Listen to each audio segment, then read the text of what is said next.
Hello students, good morning. आज हम task analysis के बारे में पढ़ेंगे। The first step of teaching learning management is planning, यानी शिक्षण अधिगम व्यवस्था का पहला सोपान टीचिंग नियोजन होता है। शिक्षण नियोजन यानी प्लानिंग ऑफ टीचिंग, और प्लानिंग को ही शिक्षण अधिगम का आधार माना गया है। जो शिक्षण अधिगम व्यवस्था का पहला सोपान है शिक्षण नियोजन, यही क्या है, शिक्षण का आधार है। आई.के. डेविस के अकॉर्डिंग शिक्षण का नियोजन करते समय शिक्षक को निम्नलिखित 3 क्रियाएं करनी पड़ती हैं। 3 एक्टिविटी टीचर को करनी पड़ती है।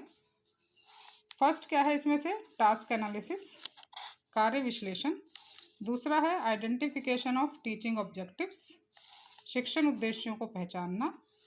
थर्ड है writing the teaching objectives in behaviour terms, शिक्षण के उद्देश्यों को व्यवहारिक शब्दावली में लिखना। तो इन 3 क्रियाओं में से आज हम पहला पढ़ेंगे कार्य विश्लेषण। क्या होता है ये कार्य विश्लेषण? कार्य विश्लेषण क्या है? कार्य विश्लेषण के अंतर्गत विद्यार्थियों की पाठ्य सामग्री से संबंध रखने वाली क्रियाओं का विश्लेषण किया जाता है। यानी task analysis contains those activity which are related to the content, activities of the students which are related to the content, उनको एनालाइज करना ही क्या है, टास्क एनालिसिस है। According to Davis, task analysis contains 3 steps या activities. 3 activities या 3 steps इसके हैं। फर्स्ट है विद्यार्थियों द्वारा सीखी जाने वाली क्रियाओं का वर्णन, जो विद्यार्थियों ने सीखी हैं, जो भी एक्टिविटीज, उनका वर्णन करना। सेकंड है अपेक्षित व्यवहारों की पहचान, डिजायर्ड बिहेवियर का आइडेंटिफिकेशन। थर्ड है अपेक्षित व्यवहारों के लिए उद्दीपनों और परिस्थितियों को पहचाना, identification the situations and stimulus for the desired behaviour. And fourth one is the अपेक्षित निष्पत्ति, यानी डिजायर्ड परफॉर्मेंस के लिए मानदंड यानी क्राइटेरिया निर्धारित करना। तो ये 4 एक्टिविटीज जो हैं होती हैं टास्क एनालिसिस के लिए। इनके बेस पर ही हम टास्क एनालिसिस करते हैं। यानी पहले विद्यार्थियों के द्वारा जो सीखी गई क्रियाएं हैं उनका वर्णन करते हैं, फिर डिजायर्ड बिहेवियर को पहचानते हैं, डिजायर्ड बिहेवियर के लिए जो सिचुएशंस हैं, जो स्टिमुलाई हैं, उनको पहचानते हैं, और फिर डिजायर्ड परफॉर्मेंस के लिए क्राइटेरिया निर्धारित करते हैं। इसके बाद आता है कार्य विश्लेषण के प्रकार। कार्य विश्लेषण के प्रकार, टाइप्स ऑफ टास्क एनालिसिस। तो 3 टाइप्स हैं इसकी। फर्स्ट है कंटेंट एनालिसिस और टॉपिक एनालिसिस, या जिसे हम पाठ्य वस्तु विश्लेषण कहेंगे।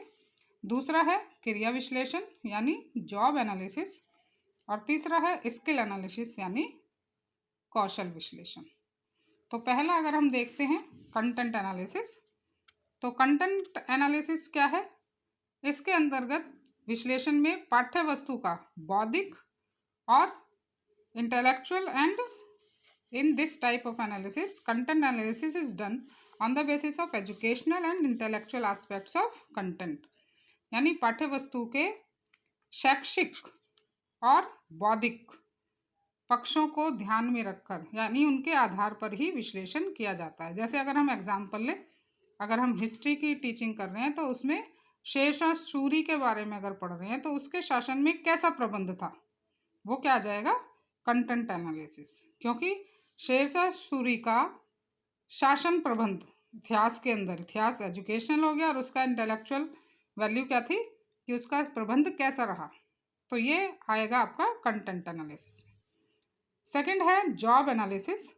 जॉब एनालिसिस इसका in this determination of psychomotor activities and analysis of sub activities of task is done, यानी इस पद का संबंध क्रिया में क्या कुछ करना है उससे होता है, इससे रिलेटेड होता है। दूसरे शब्दों में इसे हम कह सकते हैं कि ये शारीरिक और मनोगत्यात्मक गतियों का निर्धारण एवं कार्य की उपक्रियाओं का विश्लेषण करता है।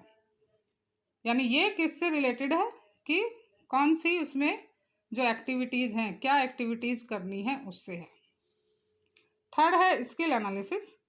स्किल एनालिसिस क्या है? ये नेक्स्ट स्टेप है आफ्टर द जॉब एनालिसिस। कार्य विश्लेषण के आगे की ये अवस्था है क्रिया के बाद। क्रिया विश्लेषण के बाद की आगे की अवस्था क्या है? कौशल विश्लेषण है। और इसमें इस बात पर हम फोकस करते हैं कि कार्य कैसे संपन्न होता है और यह कार्य कितना कठिन है या इसमें कौन से कौशल कौशल सम्मिलित होंगे। यानी ये स्टेप जो है ये this step focused on the organisation of the work.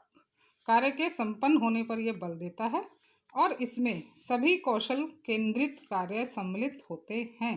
नाम से ही जैसे इंडिकेट हो रहा है स्किल एनालिसिस, यानी कौशल की एनालिसिस करनी है, यानी जिस कार्य को हमें संपन्न करना है उसमें कौन से कौशल स्थिल को हम इस्तेमाल करें। तो इस तरह से ये कंटेंट एनालिसिस के टाइप्स जो हैं वो 3 प्रकार की हैं: पाठ्य वस्तु विश्लेषण, क्रिया विश्लेषण और कौशल विश्लेषण। तो आई थिंक आपको समझ में आया होगा। फिर नेक्स्ट वीडियो में मिलते हैं। Thank you.